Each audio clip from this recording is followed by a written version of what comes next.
Subscribe now and press the bell icon. Never miss an update.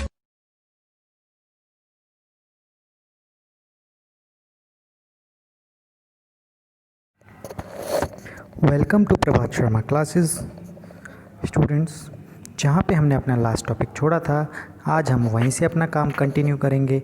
हम last time पर fans के बारे में पढ़ रहे थे, जिसमें हमने पढ़ा था कि वो एक आर्टिफिशियल प्रोड्यूस्ड ऑब्जेक्ट है जिसको हम जैसे इंसान मैन मेड बनाते हैं, यानी कि ये हम पर्सन्स के द्वारा ये ऑब्जेक्ट्स बनाया जाता है, प्रोड्यूस किया जाता है। इसका जो है, इसका सरफेस जो बहुत शाइनिंग होता है, ग्लेजी होता है, ग्लासी होता है, यानी कि ये बहुत चमकीला होता है। इसमें जो कलर्स यूज़ किए जाते हैं इसकी पॉलिश के लिए, वो हमारा सी ग्रीन होता है, हमारा समुद्र का रंग जैसा, जैसे कि आपको इस बॉक्स में भी दिखाई दे रहा है, और कभी कभी ब्लू कलर का भी ये देखने को मिलता है। अब इस ऑब्जेक्ट्स को किस किस फॉर्म में बनाया जाता था, किस किस चीज़ों में यूज़ किया जाता था, तो इसकी बीड्स बनाई जाती थी, मालाएं जिसको हम बोलते हैं, बैंगल्स बनाए जाते थे, चूड़ियाँ, ईयरिंग्स बनाई जाती थी, कुंडल और टाइनी वेजल्स बनाए जाते थे। स्टूडेंट, लास्ट टाइम पे हमने ये पढ़ा था। आज अब हम अपना नया टॉपिक कंटिन्यू करेंगे जिसका नाम है in search of raw material. अब रॉ मटेरियल के लिए, अब मैंने बताया था रूरल्स जो थे, राजा जो थे, वो पर्सन्स को बहुत डिस्टेंस प्लेसेस पर भेज दिया करते थे, यानी कि वो बहुत दूर भेज दिया करते थे उनको ऑब्ज़र्व करने के लिए, जिसके बदले वो लोग जो है वहाँ से रॉ मटेरियल लाते थे। अब वो रॉ मटेरियल किस किस फॉर्म में होता था मैंने बताया था। कुछ वो अपने साथ सोने चांदी जैसे ऑब्जेक्ट्स लाते थे जो कि गोल्ड सिल्वर के बने हुए करते थे, कॉपर के लाते थे, तांबे के। आइए उन्हीं को ही हम पढ़ते हैं। Raw material are the substances that are either found naturally, such as wood, ores of metal, or produced by farmers or herders. Raw material ऐसा सामान है, इस तरह की वस्तु है, ऐसा कच्चा माल है जो कि हमारे नेचर में ही दिया जाता है, नेचर ही उनको प्रोवाइड करता है। वो चाहे वुड की फॉर्म में हो, लकड़ी हो, लकड़ी से बना हुआ कोई भी ऑब्जेक्ट हो, वस्तु हो, ओर्स ऑफ मेटल यानी कि उस धातु का ओर हो, और प्रोड्यूस बाय फार्मर, ये या तो किसी हर्डर्स के द्वारा प्रोड्यूस किया जाता था जो हर्ड का काम करते थे, या फिर फार्मर्स के द्वारा। These are then process to produced finished goods. और इन रॉ मटेरियल का जो यूज़ जो था वो फिनिश्ड गुड्स बनाने में मदद किया जाता था। इनकी वजह से फिनिश्ड गुड्स में वो कन्वर्ट किए जाते थे। यानी कि अगर हम बात करें, अगर हमें कहीं से सोना मिल रहा है तो हम सोना जो है, हमारा गोल्ड जो है, वो हमारा रॉ मटेरियल है, और उससे जो हम ऑब्जेक्ट बनाएंगे, उससे जो हम वस्तु बनाएंगे, सपोज़ करो हमारा कोई ऑर्नामेंट हुआ, ज्वेलरी हुई, हार हुई, ईयरिंग्स हुआ, हमारा कुंडल, कोई हमारे बैंगल्स हुए, चूड़ी, तो ये जो है उसके फिनिश्ड गुड्स बोलते हैं। रॉ मटेरियल वो होता है जो कि एक फिनिश्ड गुड्स को बनाने में मदद करता है, और फिनिश्ड गुड्स वो होते हैं जो कि डायरेक्ट कंज्यूमर को प्राप्त होते हैं। For example, cotton produced by farmer is a raw material. एक यहाँ पे एग्ज़ाम्पल दिया हुआ है कि कॉटन जो है हमारी, वो फार्मर ही उसको प्रोड्यूस करता है, फार्मर ही उसको बनाता है, मगर वो किस बनाने में यूज़ की जाती है, उससे क्या बनता है, हमारा क्लोथ बनता है, कपड़ा बनता है। तो कपड़ा जो बना हुआ है वो हमारा किसकी वजह से बना हुआ है, कॉटन की वजह से, जिसमें कॉटन हमारी रॉ मटेरियल है, और क्लोथ जो है जिस कॉटन से वो बना है वो हमारा फिनिश्ड गुड्स है या फिर फाइनल गुड्स है। While some of the raw material that the Harappan used were available locally, कुछ ऐसे रॉ मटेरियल्स होते थे जो कि हड़प्पा के जो लोग थे उस टाइम पे हड़प्पन सिविलाइजेशन में, उनके आसपास ही वो सारी चीज़ें मिल जाती थी। जैसे for example copper, tin, gold, silver and precious stones had to be bought from distant places. यानी कि अब ये सोना, चांदी, तांबा, कांस, ये सारे जो मटेरियल जो थे ये अवेलेबल ही हो जाते थे लोकली, क्योंकि हमारी जो हड़प्पा से जो सभ्यता थी में सिविलाइजेशन वो बहुत बड़े एरिया में फैली हुई थी, और इसको लोग रॉ मटेरियल्स को बहुत दूर जगह से लाते थे, वहाँ से प्राप्त करते थे, वो अपने साथ में लाते थे और ऑब्जर्वेशन करने का काम भी करते थे, और वो सारी चीज़ें सारी वस्तुएं अपने राजा को दिखाते थे, जो कि राजा उस चीज़ों को यूज़ में लेता था। अगर हम बात करें कॉपर की, तो कॉपर जो है वो हमारे राजस्थान में पाया जाता था, और ओमान जो कि कंट्री है एक अरब का, ओमान जो है वो वेस्ट एशिया का पार्ट है, वो पेनिनसुलर एरिया का पार्ट है, क्योंकि उसके आसपास समुद्र घिरा हुआ है। वो 3 डायरेक्शन से, जो भी देश 3 डायरेक्शन से पानी से घिरा हुआ हो, समुद्र से घिरा हुआ हो, उसको पेनिनसुलर एरिया बोलते हैं। और ये अरेबियन पेनिनसुलर एरिया, यानी कि इसके आसपास सऊदी अरब देश होगा। आइए हम ओमान और राजस्थान को देखते हैं। राजस्थान तो हमारा इंडिया का पार्ट है। आइए ज़रा देखते हैं मैप से। स्टूडेंट, ये देखो मैंने बताया था सऊदी अरब के बगल वाला देश जो है ये ओमान है, यानी कि इसके 3 डायरेक्शन में तीनों ओर से पानी है, समुद्र से घिरा हुआ है, इसीलिए इसको अरेबियन पेनिनसुला बोला जाता है। ये आपको दिखाई दे रहा होगा, ये जो है अगर मैं बात करूँ, ये जो है ये हमारा ओमान देश है। इसके आसपास ये पहला साइड, ठीक पहला डायरेक्शन, दूसरा डायरेक्शन ये वाला, और तीसरा डायरेक्शन ये वाला। तो ये तीनों डायरेक्शन से घिरा हुआ है। और किससे घिरा हुआ है? समुद्र के पानी से, समुद्र से। इसीलिए इसको अरेबियन पेनिनसुलर एरिया बोला जाता है। ये साउथ की तरफ से भी पानी से घिरा हुआ है, और ईस्ट की तरफ से भी घिरा हुआ है, और नॉर्थ की तरफ से घिरा हुआ है। तो ये ओमान है जहाँ पर हमें कॉपर लोग लाते थे, जहाँ से कॉपर का लाना स्टार्ट हुआ। और कॉपर जो है वो रॉ मटेरियल की फॉर्म में यूज़ किया गया लोगों के द्वारा। और स्टूडेंट्स, आपको पता होगा कि हमारा राजस्थान जो मैंने बोला था वो हमारा इंडिया का पार्ट है। तो यानी कि कॉपर जो है वो राजस्थान से भी लाया जाता था। जैसे आपको दिखाई दे रहा है ये राजस्थान, यहाँ से भी हमारा कॉपर लाया जाता था। और हमारा हड़प्पन सिविलाइजेशन तो हमारा बहुत बड़े इलाके में फैला हुआ था। ये पूरा इलाका जो है ये सारा हमारा हड़प्पन सिविलाइजेशन में फैला हुआ था। यहाँ पे कौन सी सिविलाइजेशन थी? हड़प्पन सिविलाइजेशन। तो यहाँ राजस्थान से और ओमान जो मैंने देश बताया था वहाँ से हमारा क्या लाया जाता था? कॉपर। कॉपर लाया जाता था वहाँ से। तो हमें पता चल गया कि कॉपर जो है वो राजस्थान से लाया जाता था।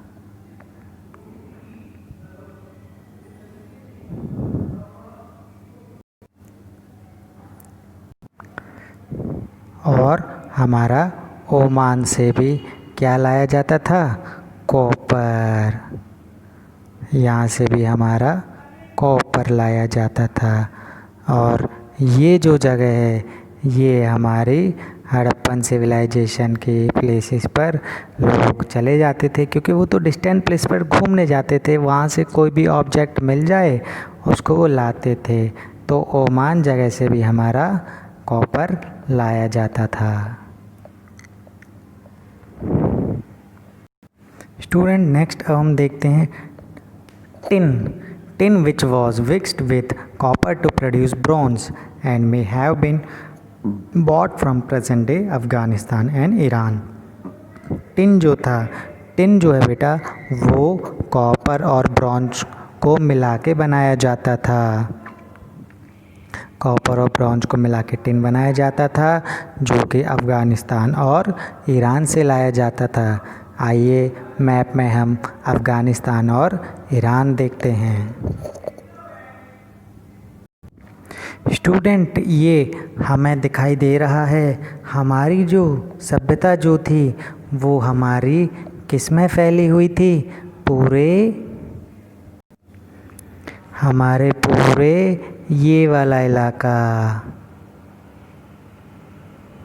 हमारे पूरे ये वाले इलाके में हमारी क्या है, पूरी हड़प्पा सिविलाइजेशन फैली हुई थी। तो राजा जो थे वो दूर जगह पर भेज दिया करते थे लोग। ईरान भी, अफ़गानिस्तान भी जाते थे और ईरान भी जाते थे।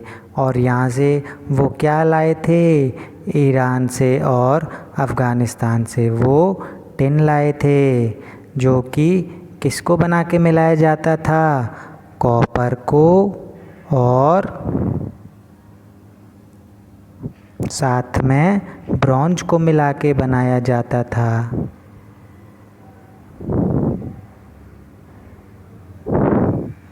और हमें पता है ये सभी लोग जो थे वेस्ट साइड में जाते थे, डिस्टेंस प्लेस इनकी वेस्ट साइड थी, वहाँ से वो अपना रॉ मटेरियल लाते थे। अफ़गानिस्तान और ईरान से वो क्या लाते थे? टिन लाते थे। तो हमें पता चला कि अफ़गानिस्तान और ईरान से क्या आता था? टिन आता था। गोल्ड जो था, अब हम गोल्ड की बात करते हैं, सोना। Gold could have come all way from present day Karnataka. Karnataka से क्या लाया जाता था? गोल्ड लाया जाता था। And precious stones from present day Gujarat, Iran and Afghanistan. आइए स्टूडेंट कर्नाटका को देखते हैं। कर्नाटका कहाँ है? और कर्नाटका से हमें गोल्ड लाया जाता था। स्टूडेंट्स, ये आपको मैप में कर्नाटका दिखाई दे रहा है, जो कि हमारा इंडिया का पार्ट है।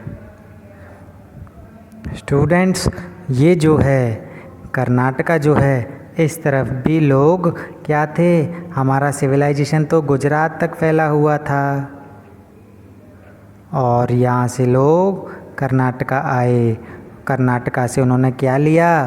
कर्नाटका से उन्हें गोल्ड में का जो भी है रॉ मटेरियल वो मिला जाता था। वो वहाँ से लेके आते थे, अपने साथ में कलेक्ट करके लाते थे और राजा को दिखाते थे। तो हमें पता चला कि कर्नाटका से हमें गोल्ड प्राप्त होता था, गोल्ड का रॉ मटेरियल। ईरान और अगर हम बात करें हमारा अफ़गानिस्तान, इसका दोबारा नाम है। ईरान और अफ़गानिस्तान से हमारे प्रीशियस स्टोन्स लाए जाते थे, यानी कि अगर हम बोलें हमारे बेशकीमती पत्थर,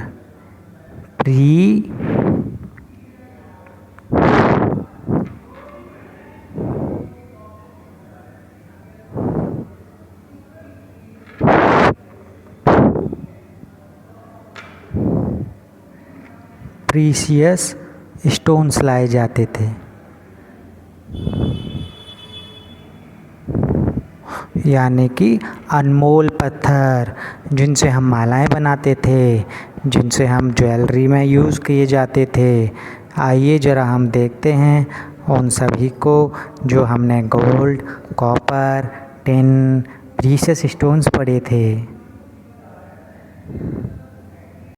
स्टूडेंट, ये आपके सामने कॉपर का थाली बनी हुई है, परात बनी हुई है, जो कि किससे बनी है? कॉपर से बनी हुई है। और कॉपर मैंने बताया था वो राजस्थान से लाते थे। ओमान जो देश है हमारा अरेबियन पेनिनसुलर, वहाँ से copper as a raw material के फॉर्म में लाते थे। स्टूडेंट, ये बच्चे, ये कॉपर का हमारा मिरर बना हुआ है। लोग पहले ऐसे ही इसके ऊपर मिरर बना देते थे, वो कॉपर का बना हुआ रहता था और शाइनी सरफेस बना दिया करते थे, इस पर कोटिंग कर दिया करते थे। जिसकी वजह से वो मिरर बन जाता था। तो कॉपर जो है हमारा राजस्थान और ओमान से लाया जाता था।